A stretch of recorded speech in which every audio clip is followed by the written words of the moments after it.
Hello ladies and gentleman, welcome to Agarwal classes YouTube channel. आज मेरे सामने दो एक इम्पोर्टेंट गेस्ट जो खुद एक चार्टर्ड अकाउंटेंट हैं। इनके पास आज एक बहुत इंपॉर्टेंट डिबेट का टॉपिक है जो आपके बड़े काम का है, क्योंकि मेरे जो व्यूअर्स हैं वो सबसे ज्यादा चार्टर्ड अकाउंटिंग के स्टूडेंट्स हैं। तो अपने आप को विजुअलाइज करते हैं कि मुझे प्रैक्टिस करना है या जॉब करना है। ये बहुत बड़ा कंफ्यूजन है। अब ये कंफ्यूजन आई होप आप दोनों का मेरे जो दो गेस्ट है वो आपके सॉल्व कर लेंगे, सीए संकेत अग्रवाल सर और सीए करण सतीजा सर। दोनों जो सर है ये काफी साल से पढ़ा रहे हैं for CA students as well as इनके प्रैक्टिसिंग फर्म्स भी है। सो इनके पॉइंट ऑफ व्यू आज हम समझेंगे कि क्या जॉब अच्छा है या प्रैक्टिस करना अच्छा है फॉर अ चार्टर्ड अकाउंटेंट। सो बच्चों एंड ऑल द व्यूअर्स, अगर आपको सपोर्ट करना है किसी भी टॉपिक को, सो आप पर्सन ओरिएंटेड सपोर्ट ना कीजिएगा। अगर मानिए कि अगर आप संकेत सर के फैन हो और संकेत सर के स्टूडेंट हो तो आप सिर्फ संकेत सर को देख के सपोर्ट मत कर देना। संकेत सर जो टॉपिक सपोर्ट कर रहे हैं उस टॉपिक के और संकेत सर के आर्गुमेंट आपको वैलिड लग रहे हैं तो वो आर्गुमेंट्स को आप सपोर्ट कीजिएगा एंड कमेंट पर संकेत सर लिखेगा। Same goes for Karan sir. So मैं उन दोनों के टॉपिक्स बता देता हूँ। संकेत सर सपोर्ट कर रहे हैं chartered accountant as a job and Karan sir support कर रहे हैं chartered accountant as a practicing chartered accountant. So let's start the debate with Sanket sir. आप बताइए सर, हमारे व्यूअर्स को, हमारे स्टूडेंट्स को जो कि एस्पिरेंट्स है चार्टर्ड अकाउंटिंग के, आपके एक्सपीरियंस के हिसाब से सीए एज अ जॉब अच्छा है या CA as a practicing firm? Yes sir, thank you very much sir. सबसे पहली बात तो सीए कोर्स में बच्चा क्यों आता है?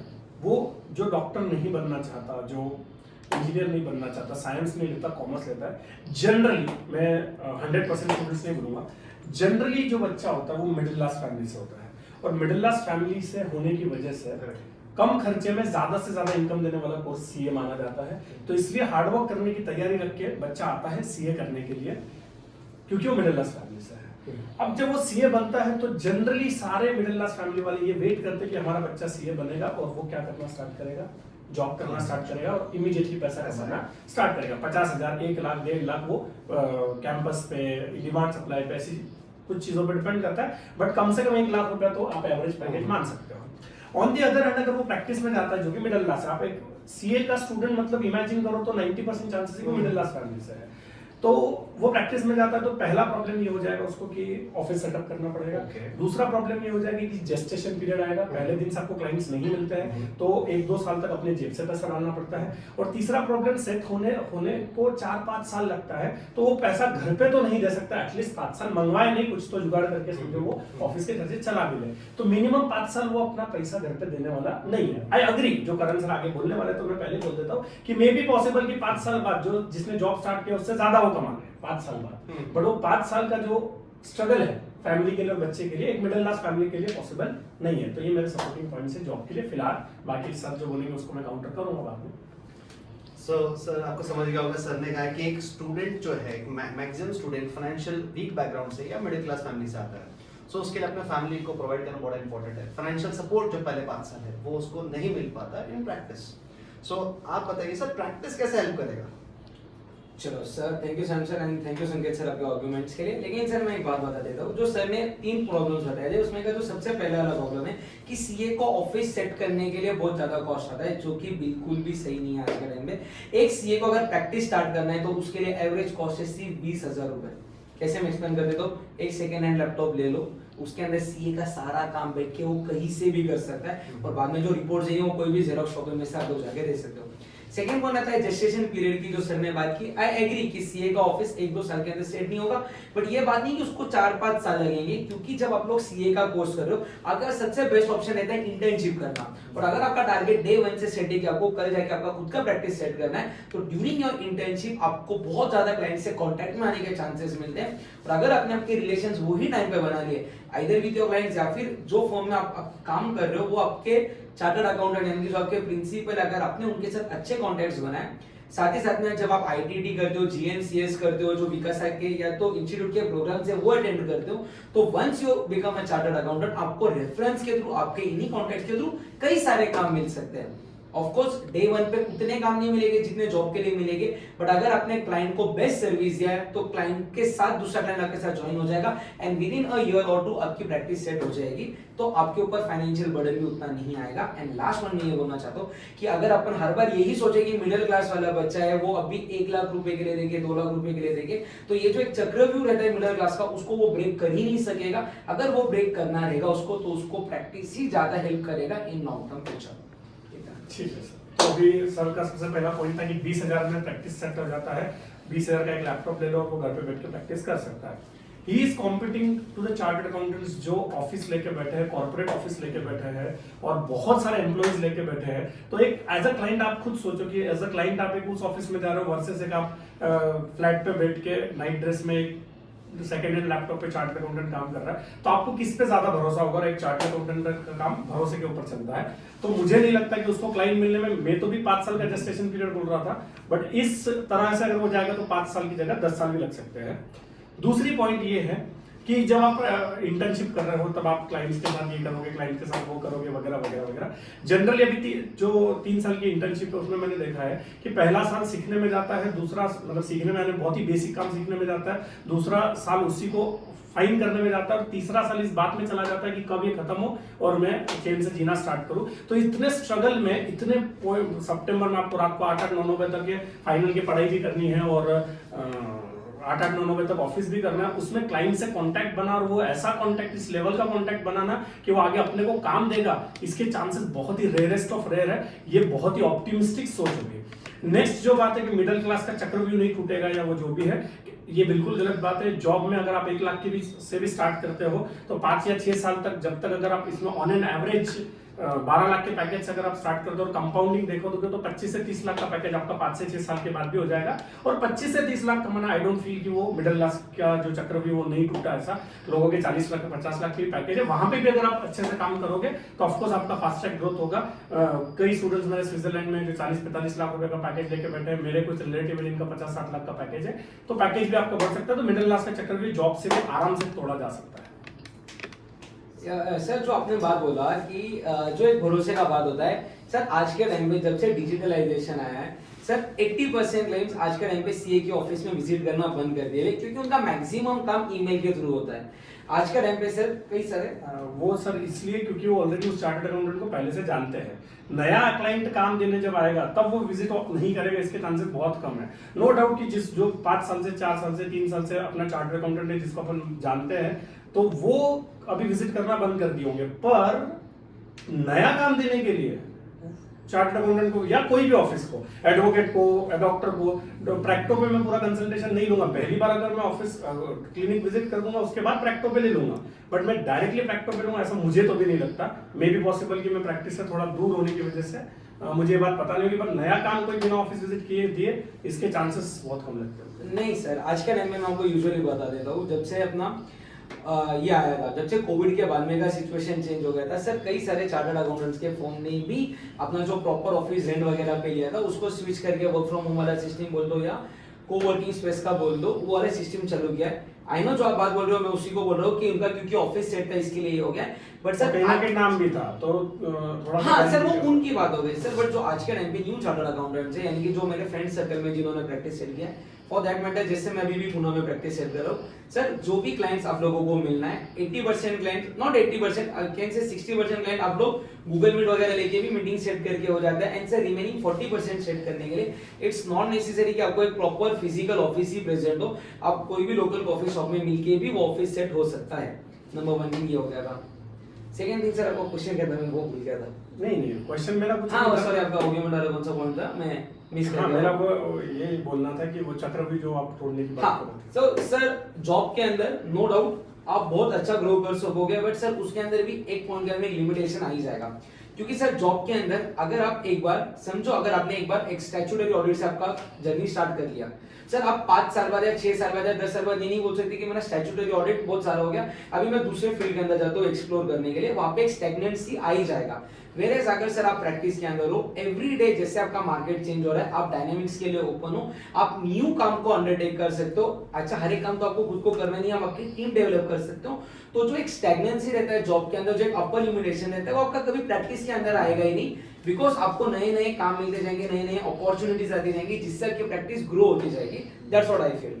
नहीं, आप जो बोल रहे हो कि ग्रो होना, प्रैक्टिस में डाइवर्सिफाइड काम मिलेंगे ये बोलना चाह रहे हो, या पैसा ज्यादा मिलेगा ये बोलना? सर दोनों बातें, जैसे आपको जब डाइवर्सिफाइड काम भी मिलना चालू हो जाएगा, जब आपके पास ज्यादा काम आना चालू हो जाएंगे, सिमिलरली उसी टाइम पे आपका इनकम भी बढ़ना चालू हो जाएगा। जॉब में पैसा तो जैसे मैंने बताया कि इंक्रीमेंट्स बहुत पावरफुल होते हैं, अगर स्विच किया तो 40% का आपको इंक्रीमेंट मिलता है। तो इनकम की बात करें तो अपन जॉब में भी बहुत सारे चॉइसेस है, इसमें कोई डाउट नहीं है। और अभी आपने जैसे स्टैट्यूटरी ऑडिट का एग्जांपल दिया, बट अगर आप ऑडिट डिपार्टमेंट में जा रहे हो तो एक स्टैट्यूटरी ऑडिट की बात हुई। अगेन पर फाइनेंस की अगर मैं बात करूँ तो फाइनेंस में बहुत सारी चीजें हैं।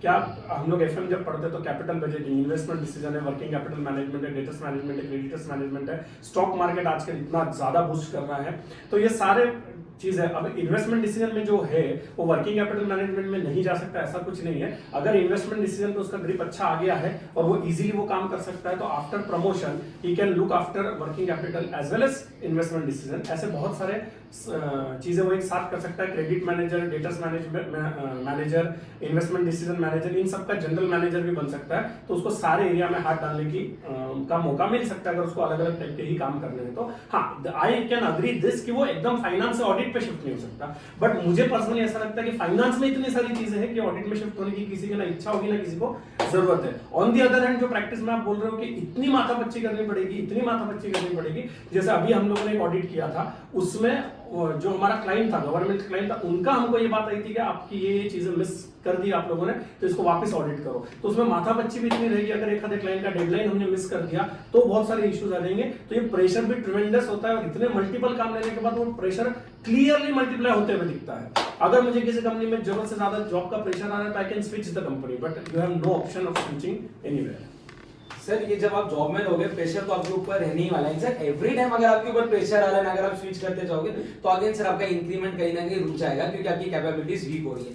सेकंड पॉइंट सर, अगर मुझे प्रैक्टिस के अंदर प्रेशर आ रहा है, I always have the option, मैं किसी चार्टर्ड अकाउंटेंट को हायर करके मैं मेरी टीम को और ज्यादा स्ट्रांग कर लूं इसके अंदर। चार्टर्ड अकाउंटेंट को भी हायर करोगे तो अल्टीमेटली साइनिंग अथॉरिटी आपकी रहेगी, तो प्रेशर तो आपके ऊपर ही रहेगा। सर प्रेशर यहाँ पे सिर्फ रिव्यू करने का रहेगा सर, काम करने का नहीं रहेगा। बाई चांस गलती उसने कर दी, बहुत ज्यादा काम बढ़ गया और गलती में बड़ी ब्लंडर हो गया, तो प्रैक्टिस पे आपको बताइए कि अपने मेंबरशिप पे भी खतरा आ सकता है, सीओपी पे भी खतरा आ सकता है, नेग्लिजेंस का भी चार्ज लग सकता है। तो there are multiple offences possible जो अपने पर लग सकते हैं, जिसके चांसेस जॉब में बहुत ही कम है। एज यू ओनली सेड कि जॉब में एक स्टैग्नेशन आ जाए, stagnation was as compare to income का पॉइंट। बट सर जैसे आपने भी फाइनेंस में लॉ पढ़ा रहेगा सर, अगर आप कंपनी के कल जाके सीएफओ वगैरह बन जाते हो, जैसे आपने फाइनेंस की बात की, इसके लिए मैं सीएफओ बोल रहा हूँ, और कल जाके सर अगर आपने भी कोई कंपनी के ऐसे इंपॉर्टेंट डॉक्यूमेंट के ऊपर साइन किया क्योंकि आप जनरल मैनेजर हो, तो सर आप भी पर्सनली लायबल है। वो एक डॉक्यूमेंट साल भर में आएगा, यहाँ पे आपको साल भर में 365 डॉक्यूमेंट्स आने वाले हैं।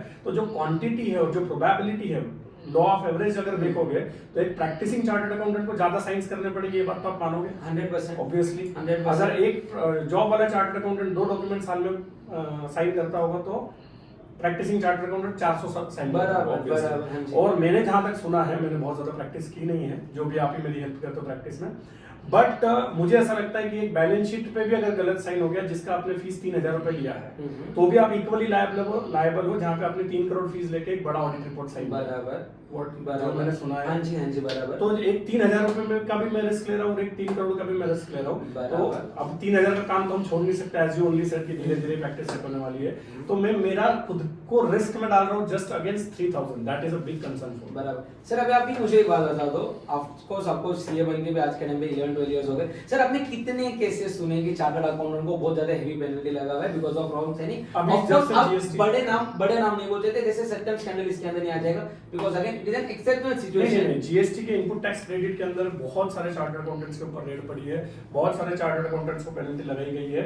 अभी तो आपको पता ही होगा, डायरेक्ट टैक्स में ये रूल तक लेके आ गए हैं कि अपील्स एंड रिवीजन के टाइम एंड रेड के टाइम चार्टर्ड अकाउंटेंट्स वहां पे प्रेजेंट रहना अलाउड नहीं, अभी तो अलाउड नहीं, उल्टा कर दिया है, क्योंकि मैनिपुलेट करते हैं। अच्छा वो वाला। हाँ, तो अगर मेरे क्लाइंट के पास अगर इनकम टैक्स की रेड पड़ी है तो I am not allowed over there. Because मैं बहुत मैनिपुलेट करता हूँ ऐसा अपना प्रैक्टिसिंग चार्ट लेवल, तो बहुत ही ज्यादा इसके अंदर है हम लोग, बहुत ही ज्यादा अपने ऊपर नजर बहुत ही ज्यादा गवर्नमेंट की, ऐसा मुझे पर्सनली लगता है। तो जीएसटी के अंदर जब से इनपुट टैक्स क्रेडिट का ये सब चालू हुआ है तब से बहुत सारे चार्टर्ड अकाउंटेंट्स को नोटिस गए हैं, 2-2 करोड़ के पेनल्टीज भी लगाए गए हैं। इनपुट टैक्स क्रेडिट जो अभी वो फेक है नहीं है, मैं यूट्यूब चैनल पे नहीं बोल सकता अग्रवाल लाइसेंस के, बट नोटिस बहुत सारे चार्टर्ड। सर अगेन सर, वो जो इंडिया में अगर आज के टाइम पे 20,000 प्रैक्टिसिंग चार्टर्ड अकाउंटेंट है सर, वो गिने चुने 2-3 के पास गए थे, उनको ये नोटिस जाना भी जायज था क्योंकि उन्होंने फ्रॉड करके क्रेडिट एक महीने का वो क्लेम नहीं कर सकते, वो नहीं कर सकते सर, वो अगर वो तो जॉब वाला भी कर सकता क्योंकि उसके कॉन्ट्रैक्ट रहेंगे, तो it is out of our context. But sir रही बात, जब आप लोग इंटर्नशिप करो, जब आपको एक्सपीरियंस मिलता है, तो सर साइनिंग करने के लिए आप 10 चीजें को पढ़ के ही साइनिंग कर वही मैं बताना चाह रहा हूँ कि 10 चीजें पढ़नी पड़ रही है, ऐसे 1000 चीजों की, तो 10,000 चीजों को पढ़ने का मेरे ऊपर बर्डन आ रहा है सर। जब आप जॉब में थी फाइनेंस के रिलेटेड, अगर जॉब में क्या होता है, एरिया ऑफ वर्क लिमिटेड होता है, जो जैसे कि आपने ही बोला, तो मुझे 10,000 चीजें पढ़ने की जरूरत नहीं पड़ेगी, दैट इज फॉर श्योर। यहाँ पे मैं पैन कार्ड का फॉर्म भी भरता हूँ तो मुझे सरनेम चेक करना पड़ता है, नाम चेक करना पड़ता है। मुझे जहाँ तक पता है कि गलती से अगर पहले वाले का पैन, मतलब समझो सैमसंग मेरे पास आए, इन्होंने पैन मुझसे बनवाया, और अगर इन्होंने पहले भी पैन बनवाया होगा, ये बात मुझसे छुपाई उन्होंने, तो शायद 5,000 का पेनल्टी लग जाता है। ऐसा कुछ तो भी नियम है जहाँ तक मुझे पता। तो इतनी छोटी छोटी बातों को हमको ध्यान में रखना, जो कि इतने बर्डन के बाद पॉसिबल नहीं, ऐसा मुझे लगता है। सर यही तो एक डिफरेंस करते हैं ना एक चार्टर्ड अकाउंटेंट को एक नॉर्मल लोगों को। सर अगर अपन नॉर्मल लोग रहेंगे तो जो आप बोलो एकदम बराबर है, बट इतना प्रेस्टिजियस अपन डिग्री अपने पास ये ले पा रहे क्योंकि अपन नॉर्मल ह्यूमन बीइंग से अलग है। अपने फाइनल की स्टडीज के टाइम पे, अपने इंटर्नशिप के स्टडीज के टाइम पे ये सब स्ट्रेस को कैसे मैनेज करना, यही सीख के अपन अपने आप को नॉर्मल लोगों से अलग करते हैं। सर मैं यही बोलना चाहता हूँ कि जब फाइनल और इंटर पढ़ रहे थे तब इतना स्ट्रेस ले लिया, तो उसके बाद भी जिंदगी भर का स्ट्रेस इन्वाइट करना है, तो फिर वो वाला स्ट्रेस लेके फायदा ही क्या था। कम से कम इतनी बड़ी डिग्री इतना सारा स्ट्रेस लेके ली है, तो शांति से जीने की तो इन लोगों को बाद में तो मौका मिलेगा नहीं। सर जरूर अपन सर इसको एक ही लास्ट सेंटेंस पे कंक्लूड कर लेते हैं। सर आपके जितने भी फ्रेंड्स रहेंगे, आप एक बार सबको कॉल करके पूछ लेना, अगर 10 लोग करके, तो सर जो बिग 4 में या फिर कोई भी जगह पे अगर जॉब कर ले, सर वो बंदा ज्यादा स्ट्रेस में बैठा हुआ है या प्रैक्टिस में ज्यादा बैठा हुआ है, हो सकता है मेरा जो एनालिटिक्स है मैंने अगर कुछ अलग देखा रहेगा, बट जितने भी मेरे फ्रेंड्स आज के टाइम पे बिग 4 में जॉब कर रहे हैं, वो कहीं ना कहीं बैक ऑफ द माइंड एक दिमाग में ये बात लेके रखे, यार मेरे को ना यहाँ से निकल के और कुछ करना है। Whereas अगर कोई बंदा प्रैक्टिस में बैठा है वो कभी नहीं सोचेगा। आपने 3 बार बिग 4 बोला जॉब के साथ, तो आयरनिकली बिग 4 वो फर्म से जो प्रैक्टिस ही करती है, और जो प्रैक्टिस करने वाली फर्म से वहां पे जब चार्टर्ड अकाउंटेंट लगता है तो वो हाइब्रिड मॉडल हो जाता है, वो एग्जैक्टली जॉब नहीं होता। जैसे कि मैंने बोला फाइनेंस, अगर आप कोई प्रैक्टिसिंग फर्म में ही जॉब कर रहे हो तो वो जो स्ट्रेस है वहां पे तो और डबल दिक्कत है कि जॉब वाला स्ट्रेस भी आएगा और प्रैक्टिस वाला स्ट्रेस भी आएगा। तो we can not compare job with the big 4 jobs या any other CA firm job, okay. क्योंकि सीए फर्म में तो वापस वो प्रेशर आने ही वाला है, क्योंकि जो साइन करने वाला है, जैसे पीडब्ल्यूसी का एग्जांपल ले लेते हैं, तो वहां पे जो साइन करने वाला है, क्योंकि आपके दोस्त उसके नीचे चार्टर्ड अकाउंटेंट बोल के काम कर रहे हो, तो उसने अगर आपके चार्टर्ड अकाउंटेंट ने गलती की तो अल्टीमेटली किसको परेशानी होने वाली है? पीडब्ल्यूसी के ओनर को। इसलिए वो आपके दोस्त चार्टर्ड अकाउंटेंट को इतना परेशान कर देता है कि मेरे को परेशानी ना होनी चाहिए। तो वो जॉब के लिए हम लोग उसको बेंचमार्क नहीं बना सकते, ऐसा मुझे लगता है। बट सर तो भी आज आपके साथ बात करने के बाद एक बात मैं अग्री करूंगा कि मैं जितना प्रैक्टिस के अगेंस्ट था उतना अभी नहीं बचा हूं, थोड़ा सा मैं प्रैक्टिस के साइड इंक्लाइन हुआ हूं। जो मैं पहले ब्लैक एंड व्हाइट समझता था, अभी मेरे लिए प्रैक्टिस वाला एरिया ग्रे हो चुका है। अभी मेरे को ये डाउट आने लगे कि प्रैक्टिस छोड़ के जॉब करना चाहिए स्ट्रेस से रिलीव होने के लिए।